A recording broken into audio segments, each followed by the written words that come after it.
ଭୋଲାବାଦ ସାଙ୍ଗେ ପୁଖରା ଚାଉଳ ଦିଆଯାଉଥିବା ଲାଗି ଲୋକେ ନେବାର ଲାଗି ମନା କରୁଛନ୍। ଇନିକରି ଜଣାଲେବେନ କି ନାଇଁ ଶୁଣୁଥିବା ଲାଗି ଲୋକେ ବ୍ଲକ ଅଫିସ ସାଙ୍ଗେ ଆମର ଅନଶନ କରିଛନ୍। ଟଙ୍କିଆ ଚାଉଳ ନେବାକେ পঞ্চায়েত অফিসে লাগিছে ভিড়।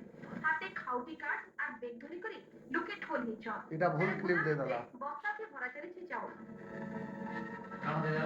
ହେଲେ ଭଲ କରି ଦେଖୁନ୍ ଲୋକଙ୍କୁ ବାଣ୍ଟବାର ଲାଗି ଆସିଥିବାରେ ଚାଉଳ ଖେ ପୋକ ତଲ ବନଉଥିବା ସାଙ୍ଗେ ଚାଉଳ ସବୁ ପୋଖରା ହେଇଛି।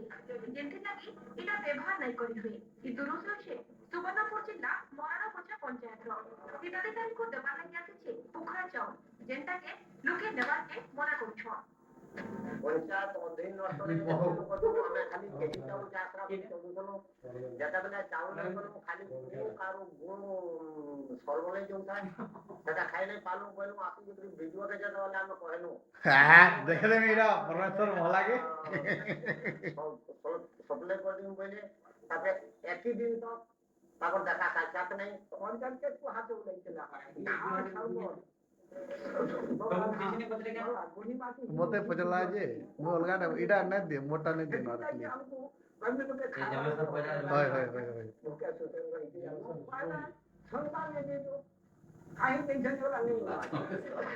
পঞ্চায়েতে পোখরা চাউল বাবদে লোকে জଣାଇଥିଲେ ଇହେ ନାଇଁ ଶୁଣୁଥିବାର ଅଭିଯୋଗ ହେଇଛି। ସେଥିଲାଗି ପଞ୍ଚାୟତ କମିଟି ସଭ୍ୟଙ୍କ ନେତୃତ୍ୱରେ ଲୋକେ ବ୍ଲକ ଅଫିସ ଆଗେ ଆମରଣ ଅନଶନ ପଞ୍ଚାୟତକେ ଭଲ ଚାଉଳ ଯୋଗାଇ ଦିଆଯାଉ ବୋଲି କହିଛନ୍।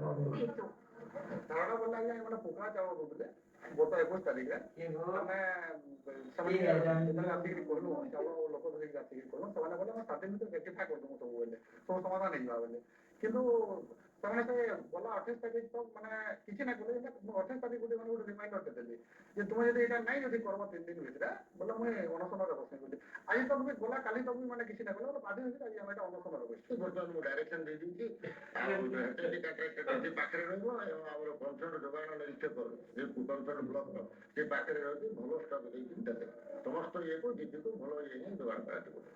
ସୁବର୍ଣ୍ଣପୁର ରବୀନ୍ଦ୍ର ହୋତାଙ୍କ ରିପୋର୍ଟ ଓଟିଭି। ଏବେ ସମୟ ହେଇଛି ଆଉ ଗୋଟେ ବ୍ରେକ୍।